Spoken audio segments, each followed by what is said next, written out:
Hey y'all, Kevin Hutchison here with Realty Austin, and I am grateful to be a part of Stories Inside the Man Cave, a homegrown podcast just like my own business.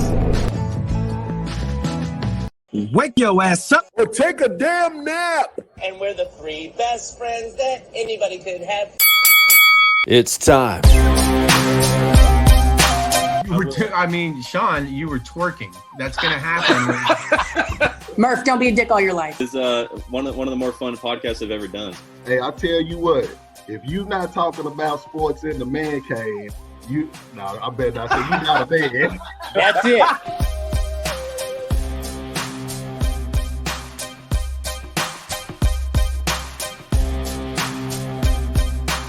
Hey, it's Wednesday night here in Stories Inside the Man Cave. I am going solo tonight and just want to catch up with you guys, all of you loyal followers, all of you loyal Stories Inside the Man Cave ladies, gentlemen who watch our episodes every time. We're on approaching episode 113. We'll get to that. We're going to have a special theme, a series of Stories Inside the Man Cave podcast, but basically, I just want to catch up. I was one of the unfortunate ones. Omicron beat me down for a good week or so, and the residuals from it. It happened at, I want to say it happened at the Alamo Bowl in San Antonio. I think that's where I got it. But not only that, New Year's Day, I was diagnosed, the positive diagnosis.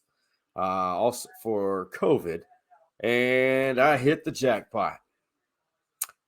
I had a positive diagnosis. I tested positive for the flu as well. So this week, honestly, I did get the negative test to go back to work about a week after that.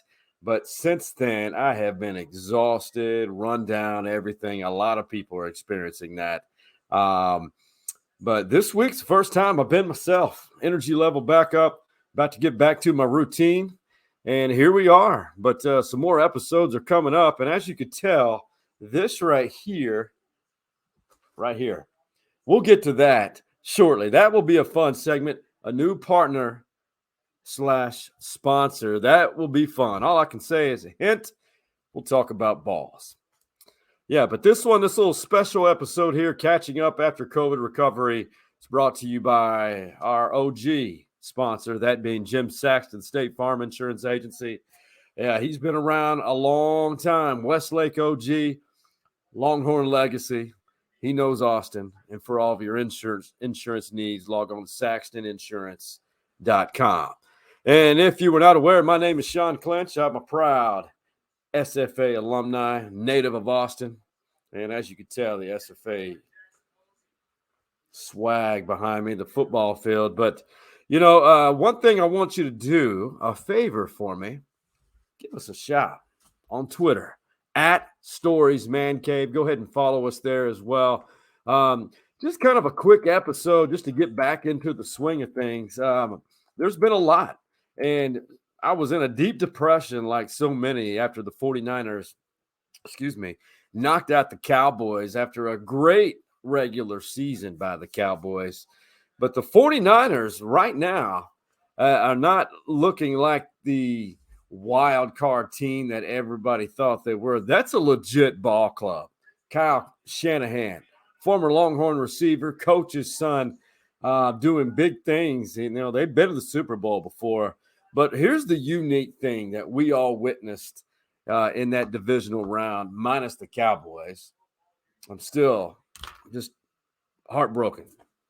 Pissed off, if you will, about how that last play went down, as you are too if you're a Cowboys fan. But the San Francisco 49ers obviously showed how to manage the clock better than the Cowboys did. But how about that? 4 kickers.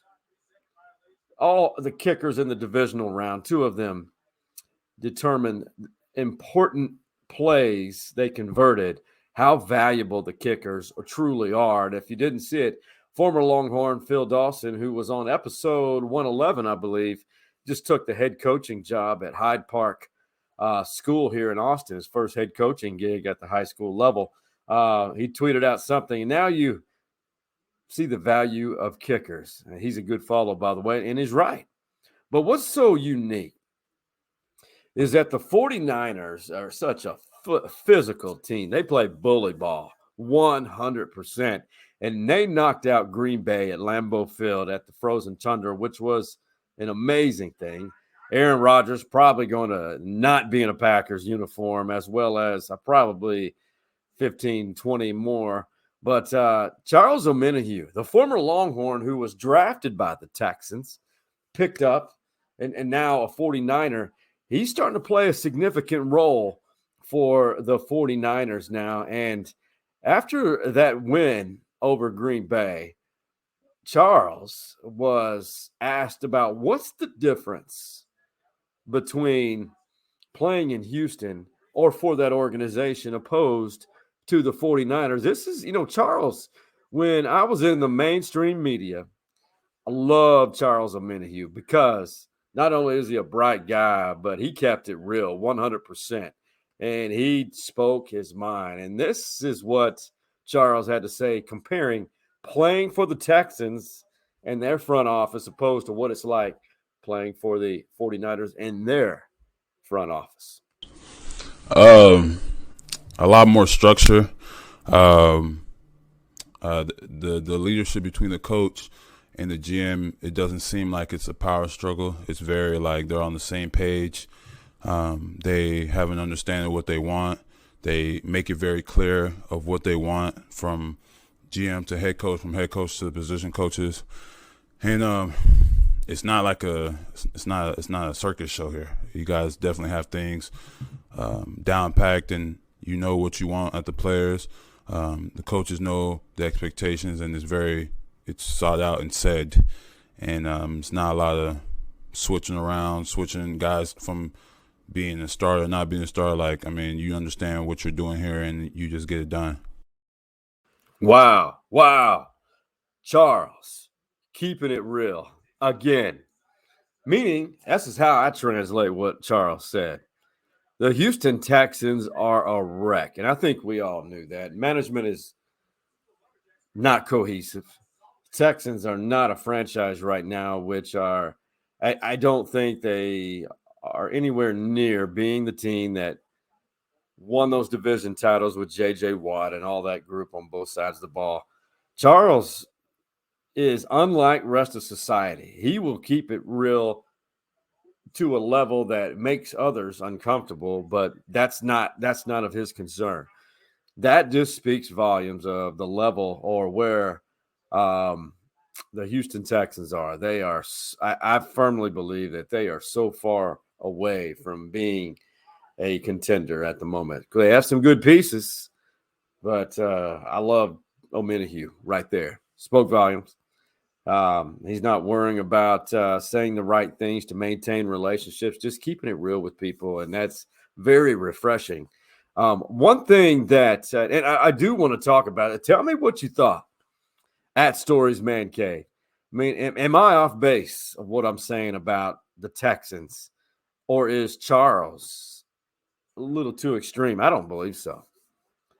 He played for them and he got to know that front office all too well. He was loyal to them, but he was also saw the ins and outs of what it really is like playing for an organization that's doesn't have a good foundation anymore. It really don't.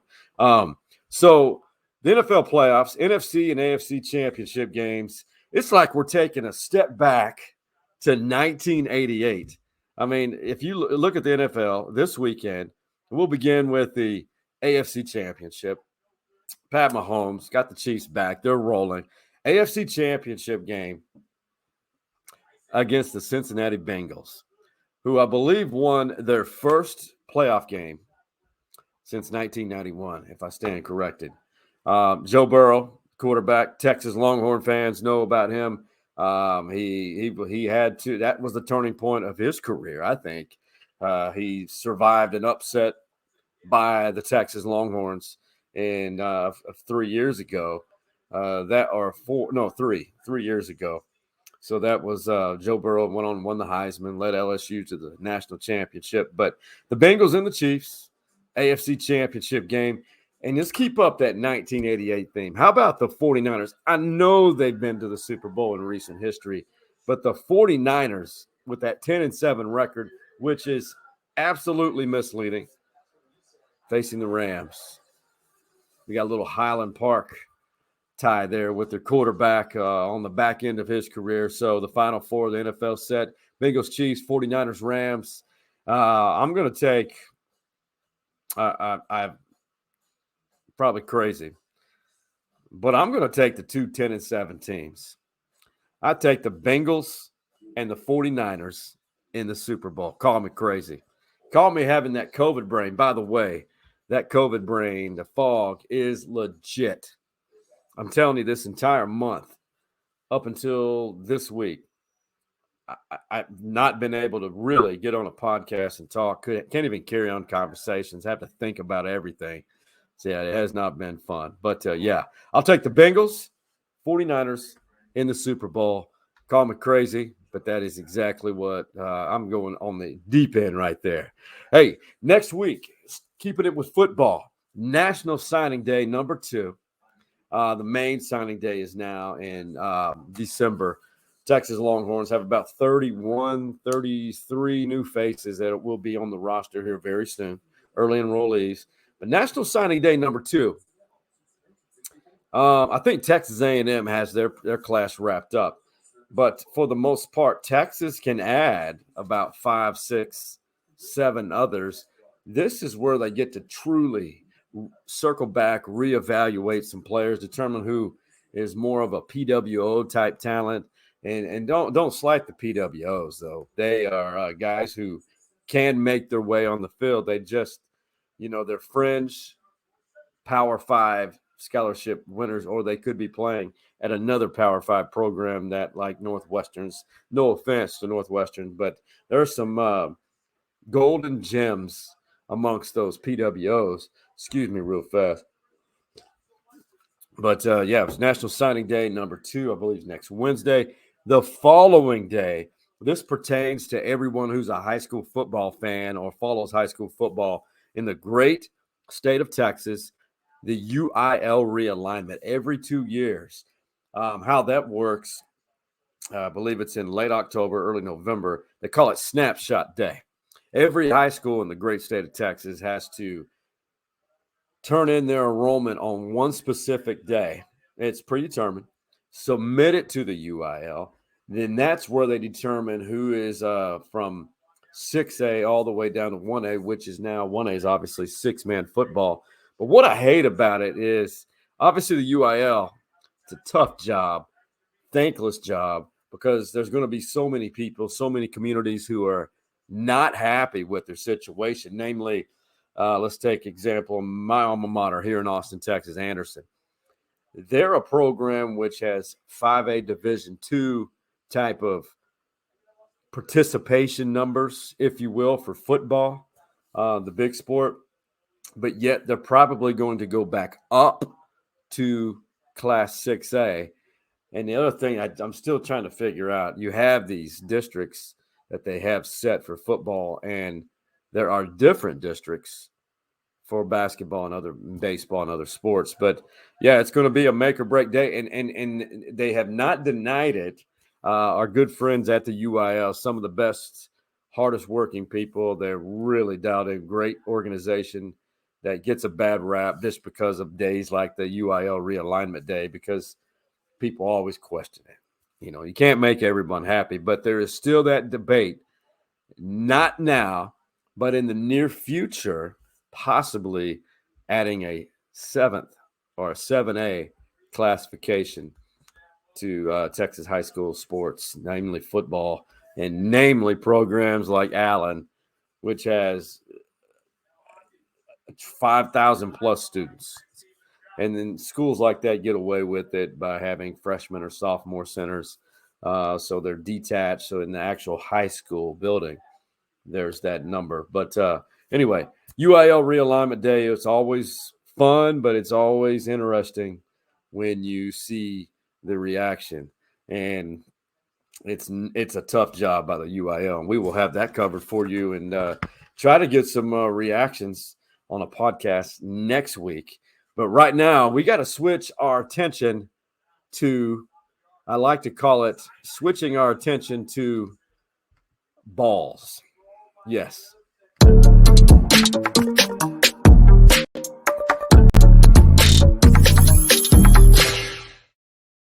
Here we go. Bear with me here. New partnership is with this company right here. You see Manscaped.com. It is what you think it is.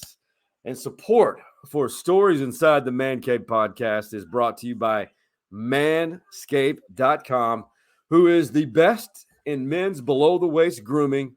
Manscaped, listen up, offers precision-engineered tools for your family jewels.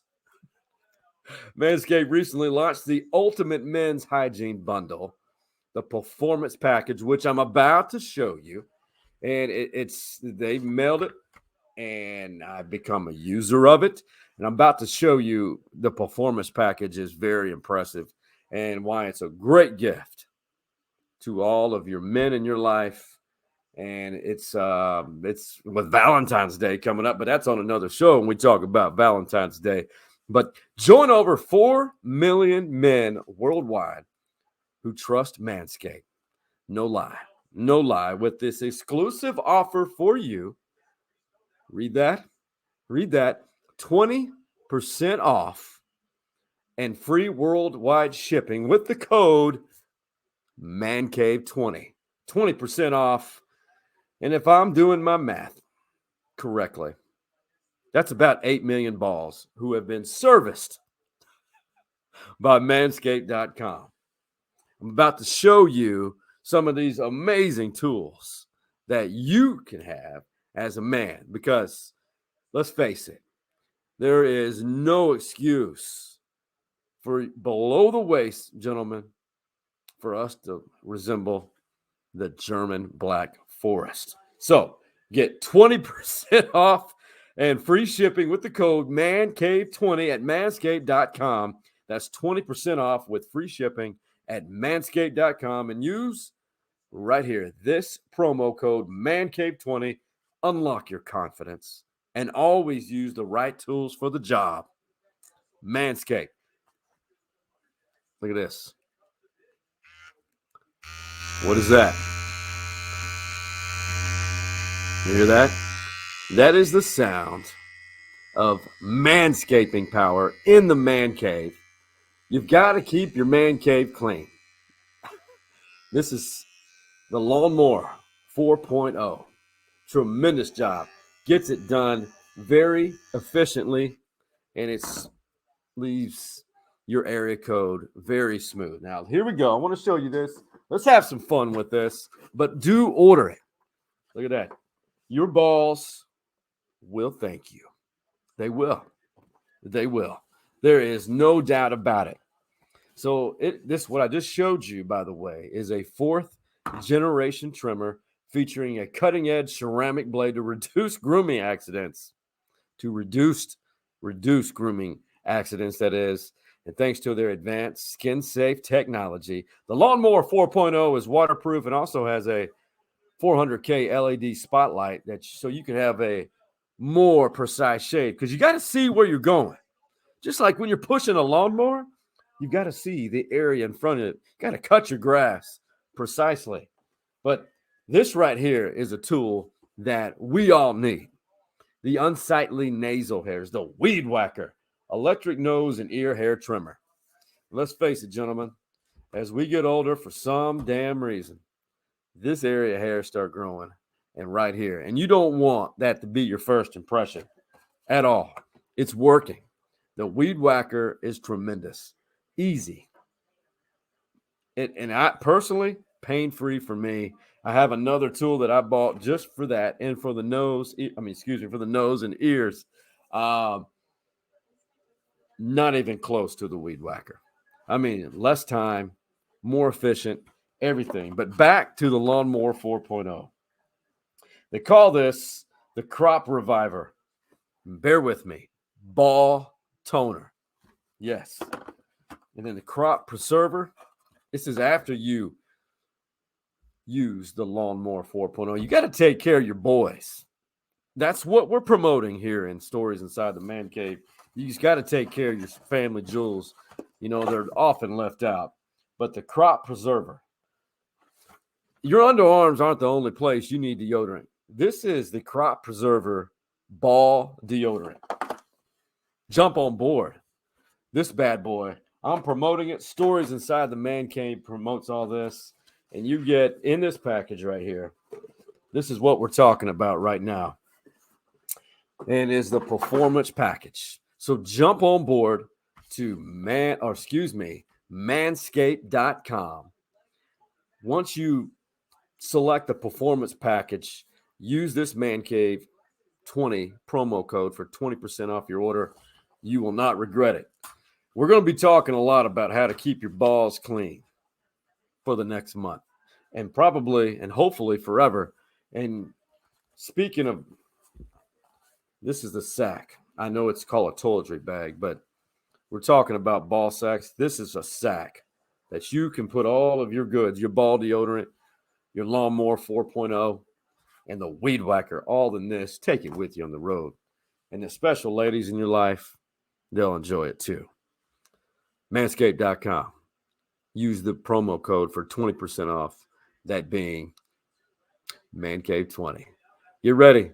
I'm going to get better with this message, and I and all of the Man Cave boys, they are all supporting this and advocates of Manscaped.com products. I promise you that.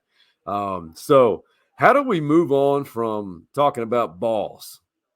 All right. How do we move on from that? It's not possible, but we love the products. Hey, Texas Longhorn hoops. Let's talk about that. You know, they got a big win here this week. Everybody's criticizing, not everybody, but a lot of people have been criticizing Chris Beard and the Longhorns because they haven't been consistent. And I'm just pulling up the Big 12. I want to see it.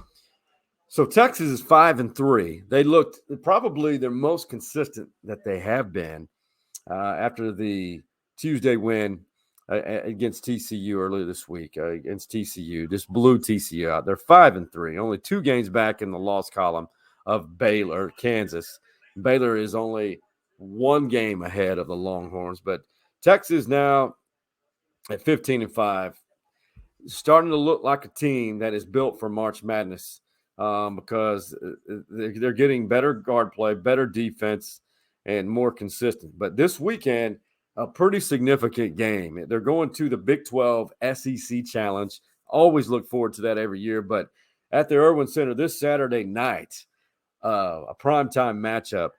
Former Texas Longhorns coach, the winningest Texas Longhorns head coach, Rick Barnes, brings his 18th ranked Tennessee Vols back to the Superdome to play the Longhorns. Cannot wait for that.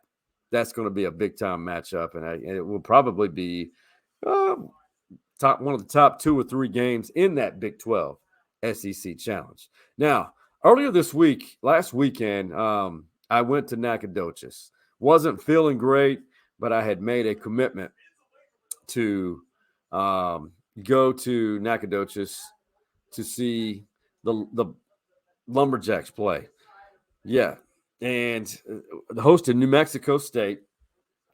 And it was really tough because they lost. They did lose to New Mexico State. But what I'm trying to pull up here, I want to show you something that I got to see that I was very impressed with. You see, Stephen F. has a $38 million practice facility, which I thought was first time I've got to see it. It is almost $40 million facility and well worth it. This is what it looks like. That's just the practice gym. You see that? They added that on to Johnson Coliseum. Okay, now I've seen 3, maybe 4 NBA facilities. Most of them are unattached to they're on a different location. And I've seen about 5, 6 other college facilities like this. This facility, this practice facility, performance improvement facility is on par or better than all 10 of those that I just mentioned. It's a thing to see, a thing of beauty, and it's the commitment that Stephen F. Austin has to their basketball program. Simply amazing. And that's just what you see, the practice gym right there. That's not even everything. That's the the worst part about it, if you will, if there is a worst part, because they have a training facility, they have a hot tub facility, and the meeting rooms absolutely phenomenal. Leather seating with the SFA logo embroidered onto that. So, and what I mean, I didn't say the practice court was bad. It's not. It's phenomenal, but it pales in comparison to all the other bells and whistles in that facility. So I was not prepared for that, but it just proves to you what Kyle Keller and the Stephen F. Austin basketball program and the women, what they have going on there in Nacogdoches, Texas. But as for the trip, man, that was so much fun. Get to see people. Just wish I would have felt better. But next time, and as I'm recording this, Stephen F. Austin is trailing Seattle on the road in a Western Athletic Conference game. Hey, you know what's coming up? It's baseball season, and I've got some special things planned for you over the next 2 weeks. It has something to do with specific episodes.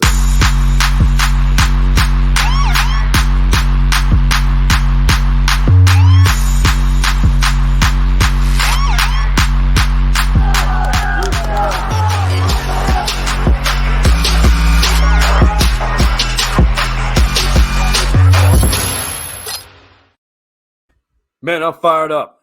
College baseball will start in February.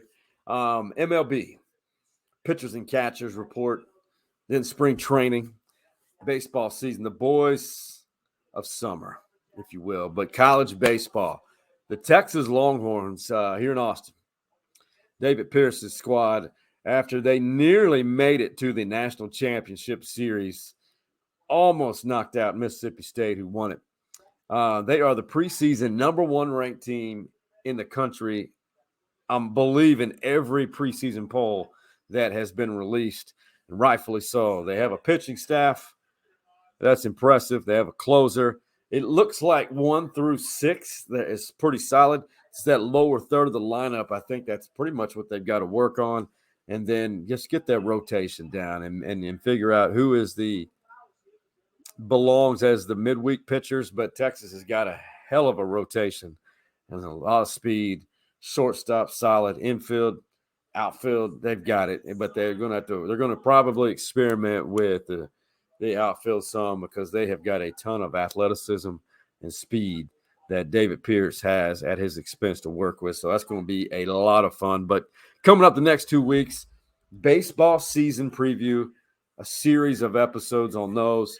We're going to have some guests here locally that you may know, and some from the baseball world. Talk about MLB, Astros, Rangers, mainly the Rangers, mainly because they're tied into the Round Rock Express, the AAA affiliate. Just have some really good storytelling and talking about the upcoming college and MLB season. So look forward to those, possibly beginning as early as this weekend. I love college baseball. I know not everyone does, but it is one of the seasons I live for. And for me personally, there's nothing more relaxing and exciting than being at a disc golf field or any baseball stadium, especially the real grass, that smell, off the charts. Baseball. And, of course, occupied left field is a big piece of Texas baseball.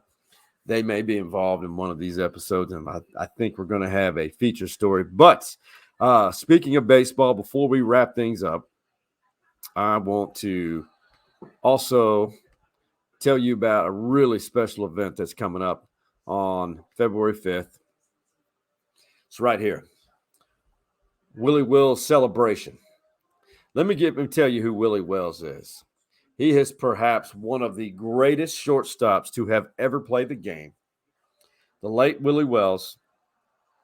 He graduated from, I went to Anderson High School here in Austin. That Anderson that I went to was created during integration period in the early 70s. But the old Anderson High School on the east side of Austin has a tremendous history. I mean, the lineage of greatness. Hollywood Henderson, just to name one of them. Night Train Lane, NFL Hall of Famers. It's unbelievable, the history. Well, Willie Wells was the class of 1923 of old L.C. Anderson High School, a Negro League star. As I mentioned, a tremendous shortstop. I believe he died in 1998 or 89. I can't remember. But he is no. He was inducted into Major League Baseball's Hall of Fame as well in 1997. Still has family here in Austin. Well, my high school, that being the New Anderson off of Mesa in northwest Austin. Some friends of mine, actually, John Fiddler and some of the baseball parents who are really big and really promoting and financing the improvements for their baseball facility in that program. They're going to celebrate Willie Wells on February 5th. Beginning the silent auction begins at 10:30 a.m. on February 5th, but at 11 a.m., be about a 45-minute to an hour window. They're just going to celebrate Willie Wells. The president of I believe the Negro League Baseball Museum will be there, and that is pretty big time for them to come to a celebration like this. And if things go well, it has to go through the Austin Independent School District. I don't know if it's been passed just yet, but they will. The plans are to rename the baseball field at Anderson High School the Willie Wells Field. Warms my heart. So if you are in the Austin area on February 5th, head over to Anderson High School that morning. And that's a pretty big deal. I mean, it really is.